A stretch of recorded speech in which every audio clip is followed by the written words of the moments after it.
बिस्मिल्लाहिर्रहमानिर्रहीम। This is Zoya Amjad. नाज़रीन, आज हम बात करेंगे ईरान और इसराइल के दरमियान जो सीज़ फायर हुआ है, क्या इस सीज़ फायर के बाद वाकई ही जंग बंदी रुक चुकी है?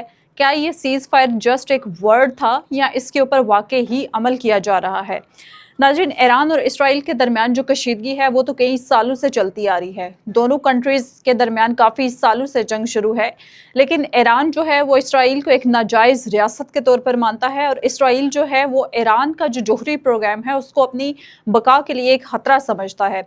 कुछ रोज़ पहले 12 दिन तक इन दोनों कंट्रीज़ के दरमियान में जंग जारी रही और एक तवील अरसे तक ये जंग जारी रही, और लेकिन इसका कोई मुस्तकिल हल नहीं निकला। इस जंग को रुकवाने के लिए डोनाल्ड ट्रंप उन्होंने अपनी एंट्री की इस जंग के दरमियान में और उन्होंने जस्ट एक सीज़ फायर करवाई, लेकिन अभी तक कोई जो प्रॉपर सल्यूशन होता है इस जंग का वो नहीं निकल पाया।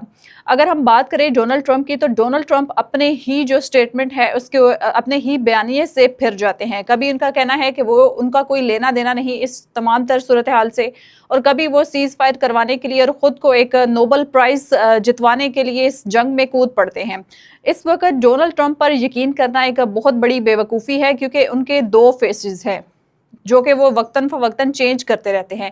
अगर हम बात करें डोनाल्ड ट्रंप की, तो डोनाल्ड ट्रंप ने अपने दौरे सदारत आज से पहले 2021 में भी, मीन्स 2017 से लेके 2021 में भी डिफरेंट रिस्ट्रिक्शंस ईरान के ऊपर आयद की, जिसमें काफ़ी सारी चेंजेस आएगी और ईरान के जोहरी प्रोग्राम के ऊपर भी काफ़ी पाबंदियाँ लगाई गई 2021 में। उसके बाद जब 2025 में ये जंग शुरू हुई, तो अब प्रॉपर ईरान का जो जोहरी प्रोग्राम है उसको निशाना बनाया गया है।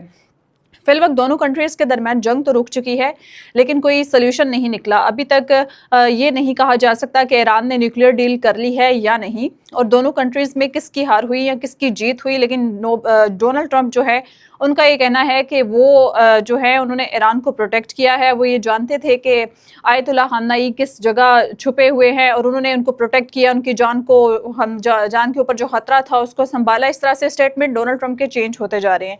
लेकिन ये जो सीज़ फायर था, इसके पीछे एक बहुत ज़्यादा स्ट्रेटेजिक प्लान हो सकता है, एक गेम हो सकती है। ये सबसे पहले इसका स्ट्रेटेजिक प्लान क्या हो सकता है, मे बी ये आने वाले टाइम में उसके जो उनका जो दिफाई निज़ाम है ईरान का दिफाई निज़ाम, उसको कमज़ोर करके उसके ऊपर अचानक से हमला किया जा सके। ये भी हो सकता है कि सीज़ फायर का नाम दे के दूसरे जो कंट्री है उसको एक पॉजिटिव जेस्चर दे के और अचानक उसके ऊपर अटैक किया जाए। दूसरी अगर बात करें तो इसराइल की पश्त-पनाही भी हो सकती है कि इसराइल कोई खुफिया तरीके से प्लान तैयार करे और अचानक से ईरान के ऊपर दोबारा हमला कर सके। ये इस तरह की कुछ ऐसी चीज़ें हैं जो अभी भी होने के चांसेस हैं। इन तमाम तर चीज़ों में डोनाल्ड ट्रंप के जितने भी जो स्टेटमेंट्स आ रहे हैं वो बेफजूल और बेमतलब और बेतुके आ रहे हैं, क्योंकि डोनाल्ड ट्रंप के ऊपर यकीन करना एक बहुत बड़ी बेवकूफ़ी है। और अभी तक ईरान ने कोई न्यूक्लियर डील नहीं की डोनाल्ड ट्रंप के साथ, और ना ही वो इस तरफ बढ़ रहे हैं और ना ही किसी किस्म के मुज़ाकरात इन दोनों कंट्रीज़ के दरमियान जारी हैं। ईरान का ये वाज़िया पैगाम है कि हम किसी किस्म के मुज़ाकरात नहीं करना चाहते, लेकिन डोनाल्ड ट्रंप ने इसके साथ साथ एक ये भी अलर्ट उनको कर दिया है कि अगर आप किसी किस्म का न्यूक्लियर डील या कोई मुज़ाकरात नहीं करेंगे तो शायद ईरान के हालात जो हैं वो आने वाले टाइम में ज़्यादा ख़राब होते जाएँ। मीन्स ये एक किस्म की एक हाई अलर्ट अभी भी दिया गया है कि ये जंग प्रॉपर, ये सीज़ फायर नहीं हुआ, ये सिर्फ एक कुछ दिन के लिए या कुछ महीनों के लिए कह दें सीज़ फायर हुआ है। ये जंग का खतरा अभी भी मंडला रहा है और ये आने वाले दिनों में दोबारा भी शुरू हो सकती है।